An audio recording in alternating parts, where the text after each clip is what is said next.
you have someone in your life who pushes your buttons? Do you react really strong when they provoke you? Can we raise our frequencies high enough that we don't react negatively? Join us for this conversation about Gene Key 39. Welcome to the Free to Be Free portal. I'm Julia Nanda, your host, and I'm here with Gene Key's guide, Margaret Miller. Margaret, I'm so excited for this conversation. Thank you, Julia. Yeah, I'm very excited for this conversation. Gene Key 39 moves from the shadow of provocation to the Siddhi of Liberation, and it's the pathway of dynamism. And so as we get started, the first thing that I really want to talk about is that this gene key as a whole has to do with the warrior archetype.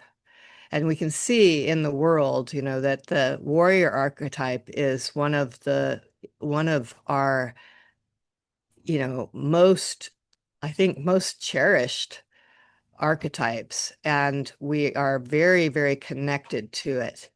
And at the shadow frequency, you can see that it's has to do with the fear of being trapped or the fear of not being able to act, right? Not being able to take action or having our freedom removed from us in some way, and not being able to do something about it, right? And so it's a very, very sort of primal energy. And so the warrior archetype, is so prevalent. Obviously, it's about the energy in terms of the shadow frequency. It's about the energy of violence.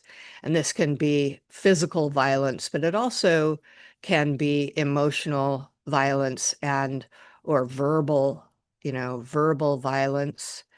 And it has to do, it's very acoustic, right? It has to do, if we just bring it to a very personal level, you know, think about someone who pushes your buttons, which you talked about right in that introduction. We get our buttons pushed because of mostly because of the tone of voice. And if the tone of voice has either anger or frustration or fear or um, guilt, like it's trying to provoke feelings of guilt or shame, then it has sort of and a violence to it because attacking it's an attacking kind of a frequency.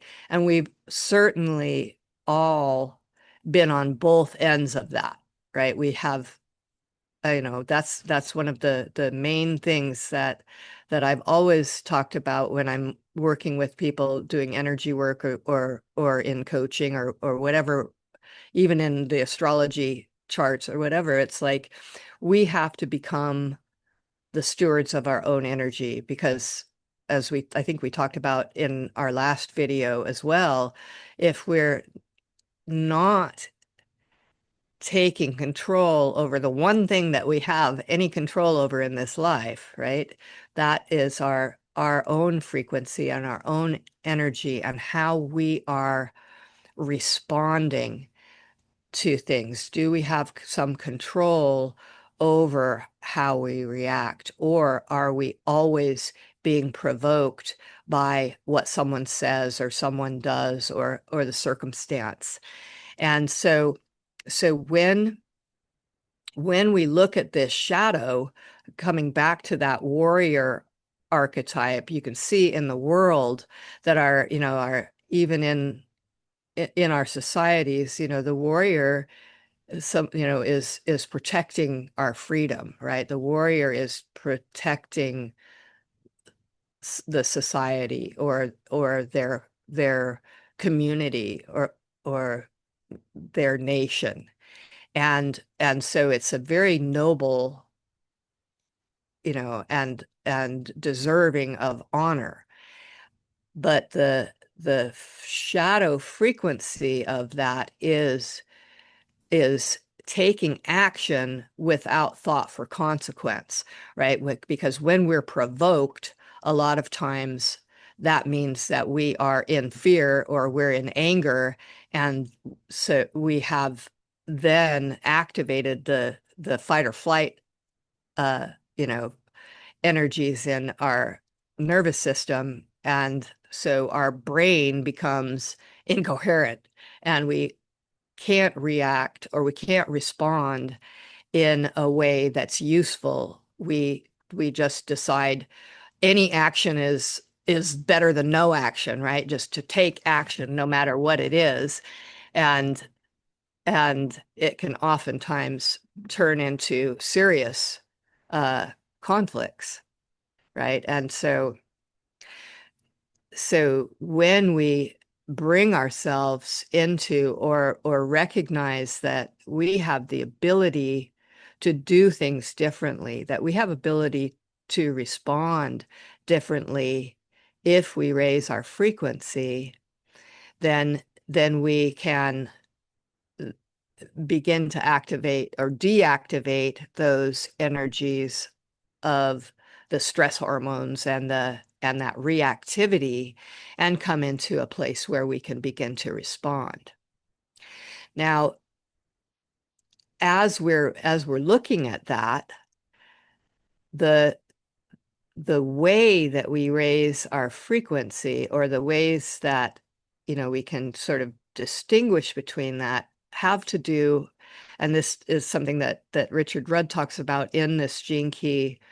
I believe it's in the book. He talks about the our attitude has a direct reflection on our altitude, right? So our if we are always looking at things from sort of a pessimistic place, we're going to look for things that provoke us. We're going to be waiting to be provoked. And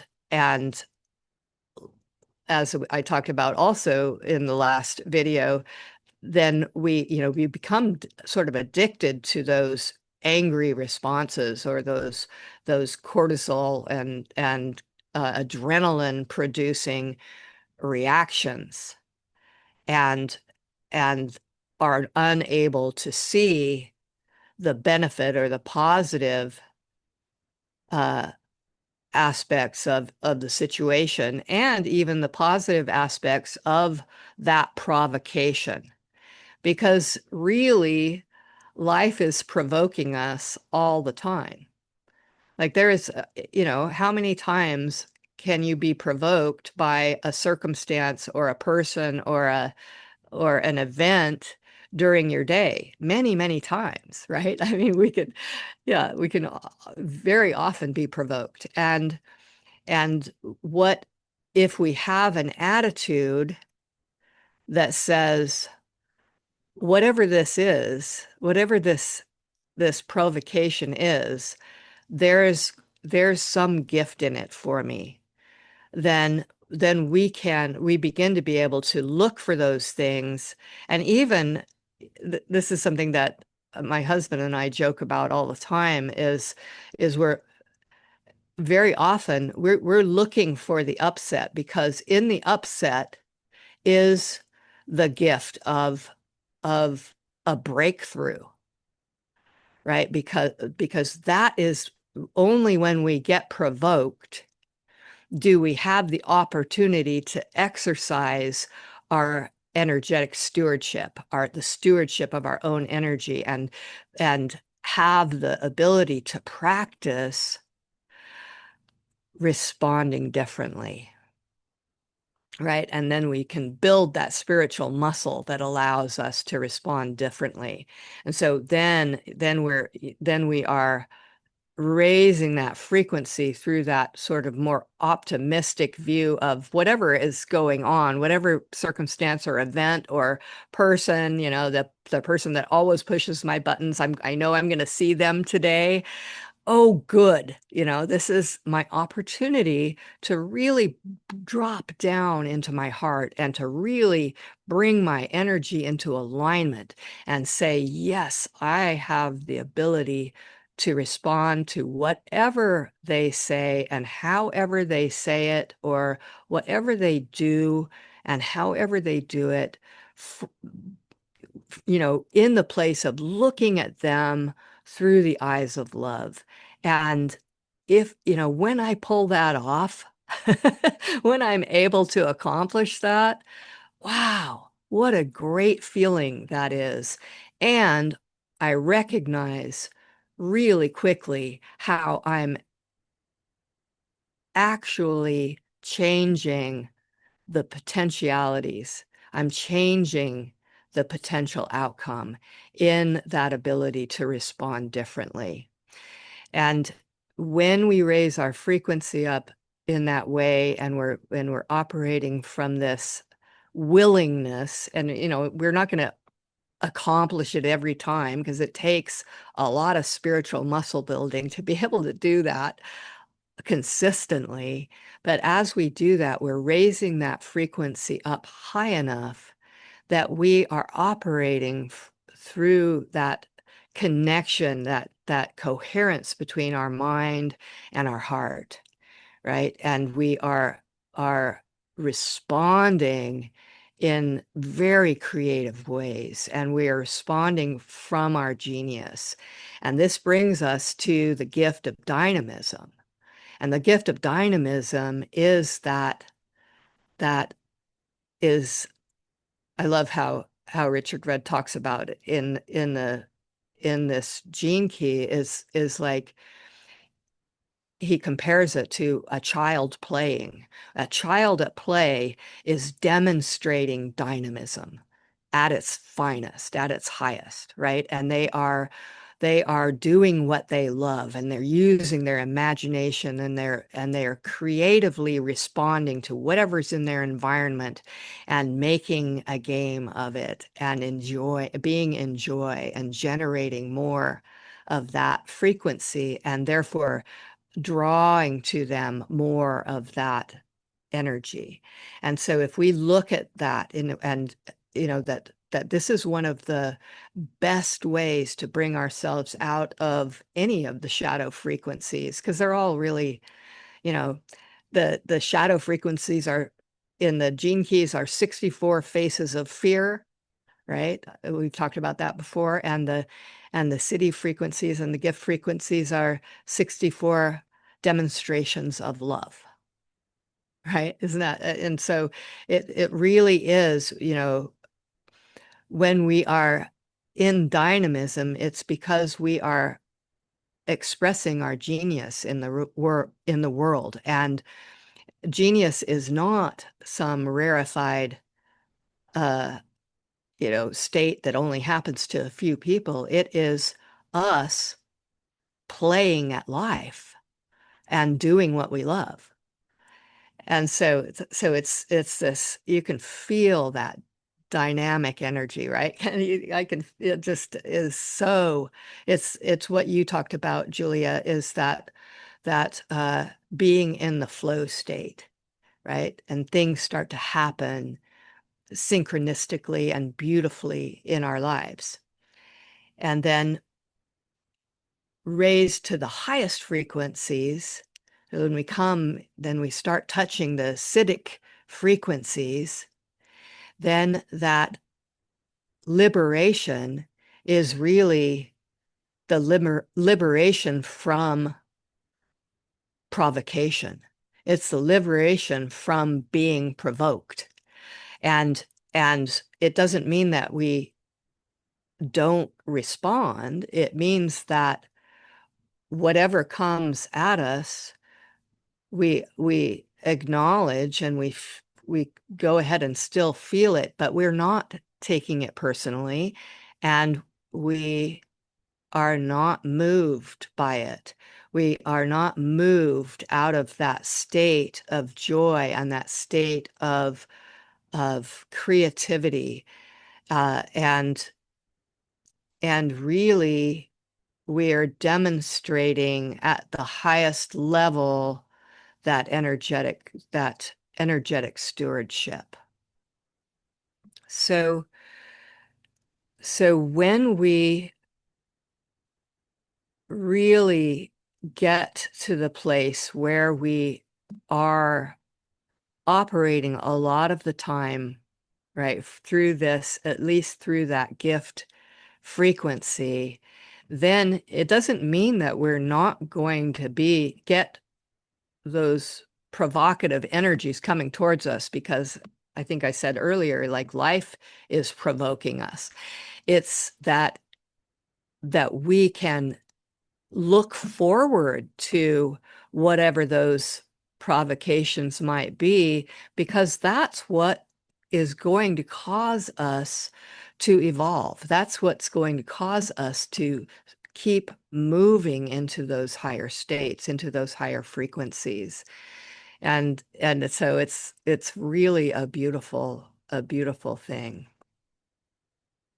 And I think we can provoke ourselves as well if we are hiding too much. So in the shadow of dullness that you talked about 2 videos ago, if we're not fully living and we're choosing to dull ourselves, that can then get so annoying that we're provoking ourselves to move into alignment of our own joy and dynamism. Absolutely. Yeah. I'm glad you brought that up, because the past two gene keys are also in this, it's called the ring of seeking. And so, what we're seeking is that genius state. We're seeking the joy, and we're seeking that freedom from provocation. We're seeking that freedom from suffering, and in all of its states, right? And so that the shadow of dullness and the shadow of stress and the shadow of provocation are actually really they cause us so much distress that eventually, yeah, we are provoked into some kind of a breakthrough. Something has to give, right? And we have to change in order for us to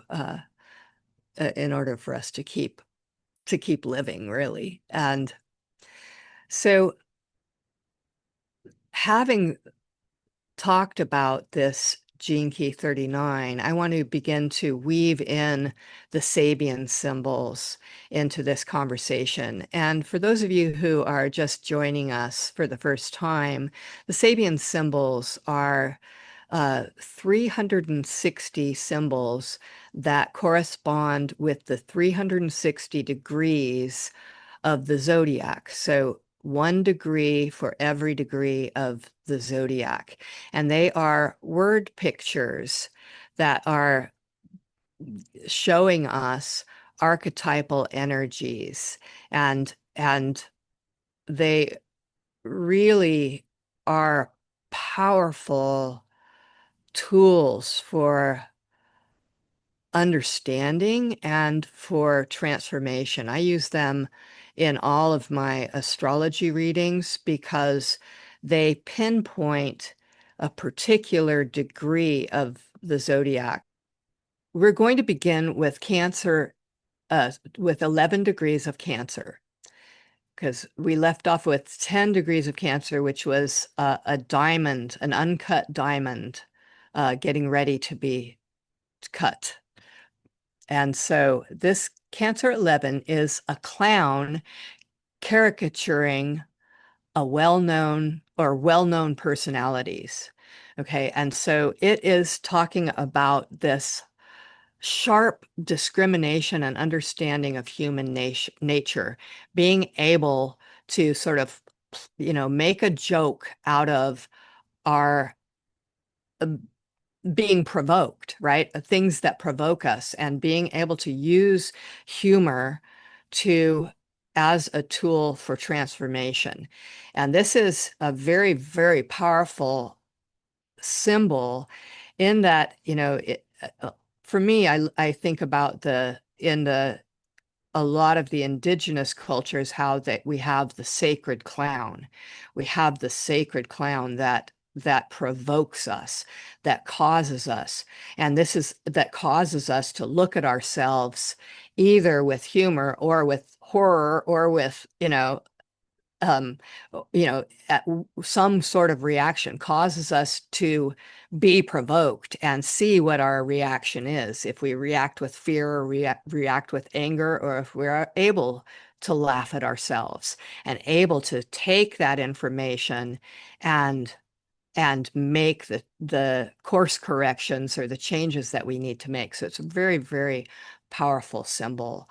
And and it also really reminds me, and several of these symbols actually do this, where someone expressing the Siddhi of Liberation may be, if it's a spiritual teacher or a guru, will use whatever they need to, whatever provocation they need to get you to see where you're stuck, where that obstacle is, so that you can make the change, so that you can move forward. So then Cancer 12 is an Oriental woman nursing a baby whose aura reveals him to be the reincarnation of a great teacher.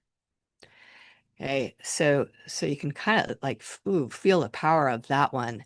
And so it's the promise that that divinity may take birth within our souls, like that we are connected somehow divine. And so it's the integration of the personality and illumination, or or or not, right? Like where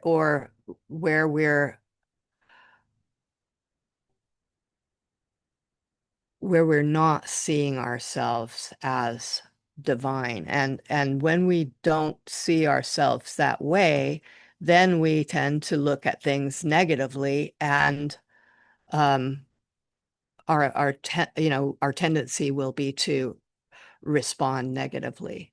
So so then Cancer 13, a hand with prominent thumb is held out for study. Okay, so a hand with a really prominent thumb is held out for study. And so this is a symbol of very strong will, or persistent yet blind plunging ahead into reality. And so it's a really interesting symbol. The hands have to do so much with our actions, right? Our actions in the world. And if you have a really prominent thumb, it's kind of saying that there's this really strong energy and a strong will, and it can be this really exceptional sense of self-responsibility, like the ability to respond, which is kind of what we're talking about here in dynamism and liberation. And so, or in sort of a negative aspect, it would be unnecessary aggressiveness and self-defeating kinds of attitudes. And this is what provocation is all about. It's that it leads us into self-defeating and short-sighted actions, right? Like if we're negatively provoked, we're going to do something that actually is very self-defeating. So then 14, Cancer, a very old man facing a vast dark space to the northeast. So there's a lot of symbolism in here. And I'll just, first of all, the old man is the wise old man, right? The sage. And facing a vast dark space, he's willing to face the shadow. He's willing to face that provocation, to face whatever it is that's coming. And he's facing that space to the northeast, which is kind of referring to a true north that is unchanging. Like it's the unchanging uh, reality that exists beyond time and space. So he it has the wisdom to know that this is the Maya or the illusion. And and so it's the fearlessness of the spiritual warrior who has been um, tempered to the point where he has liberated. He has reached liberation and cannot be provoked. So then, Cancer 15. In a beautiful dining hall, guests relax after partaking of a huge feast. And this is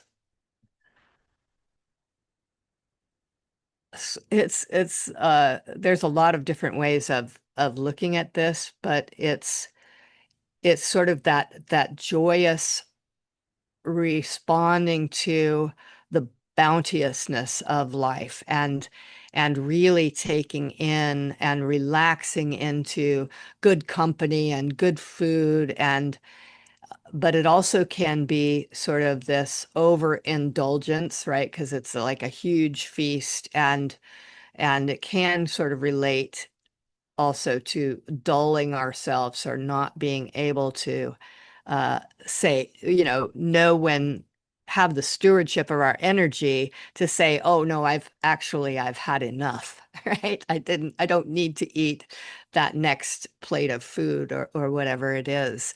And so, but it also has to do with competence. And um, I'm not exactly sure how to describe that. It has to do with demonstrating this sort of smooth competence when we have enough and we're able to share and we're able um, to move through life's experiences with celebration and joy. Yeah. And you can really see how that is the opposite of provocation. Yes, Yeah. right. And so then Cancer 16, 16 degrees of Cancer, is a man studying a mandala with the help of an ancient book. And so there's this energy of really being able to see into the mandalas are these deeply layered and nuanced uh, teachings, and being able to see deeply into the underlying uh, causes and effects and meanings of whatever's happening, whatever they're looking at, whatever they're studying, and being able to really take in those nuanced uh, energies and then know how to, by studying that with the help of the ancient book, knowing how to correctly respond, in the highest way, and having that control, the control over life that we gain once we have attained that energetic stewardship or that liberation from provocation. So those are the Sabian symbols associated with this gene key. And yeah, it's just a really, really a beautiful example of how those Sabian symbols can weave with the gene keys, I Oh, think. yes, absolutely. It's such a powerful message to me that in order to raise our frequencies high enough to not fall into the shadow of provocation, is to do what we love the best, to be most aligned with our joy. And that keeps our frequency high so that when other people are trying to push our buttons, just doesn't matter. Just Yeah. doesn't matter. Or we can let that flow through very quickly and bring ourselves right back to singing and dancing or gardening or, whatever it is that we're doing that's right that keeps us in that level of joy. Yeah. Yeah. Uh, my little saying that I always, I think, I don't know if I coined it or not, but it was like, keep manufacturing joy molecules. Love it. Love Yeah. it. Yeah. Yes. Yeah. Yeah. And that's really a very intentional practice as well, is not just to go through our day, but to go through our day making decisions to continue to raise our emotions to joy, to love, to awe, to bliss. Yeah. Yeah. And that's I think is that spiritual muscle building because we know what it feels like. Everybody has had a moment of joy in their lives. Everybody, there are things and things that you can look at or things that you can think about that raise that frequency and just to continue to cultivate that level of optimism in our lives, what we focus on is what we create, what we draw to ourselves. And that's, it is such a powerful practice. Yeah. So not only are we focusing on our joy, but um, optimism in general. Yeah. Yeah. Yeah, it's just the idea that everything that is happening in our life is happening for us. It's not happening to us, it's happening for us. And so what might be the gift out of this challenging circumstance? What a beautiful way to look at challenging circumstances. Yeah. Yes. Yes. Margaret, thank you so much for bringing in your wisdom and your insights and weaving together the gene keys with the Sabian symbols to bring so much more context and depth and breadth to it. Yeah, you're welcome. And I am so grateful to Richard Rudd and the Gene Keys for like blowing my consciousness wide open over these years and the Sabian symbols, that that wisdom has also been really, really life-changing for me. So I feel really honored to be able to just speak to it at all. Yeah, yeah, Yeah. that's wonderful. So before we complete today, I'd like to bring in one of the wisdom keepers from the Oracle deck by Rosie Aronson for Dynamism, for the 39th gene key, the gift of dynamism. Her eyes really are lit up with joy. Yes. And so this one I'm going to read. My gift to you. I come to tell you that it doesn't matter how bad your upbringing was. All unhealthy conditioning can be reversed. You can contribute to the field of violence in our world by provoking others or allowing yourself to be provoked. Or you can explore your passions and unleash your dynamism, your genius, by simply letting yourself be and play. Remember, genius isn't unusual. It has nothing to do with knowledge or with the mind. It arises the moment you allow yourself to do what you love. It's time for you to allow your horizons and breath to expand. If you provoke anything in the people around you, may it be their creative spark and a deep sense of liberation. Oh, that's perfect. I love it. Absolutely. Margaret, thank you again. Thank Thank you. you.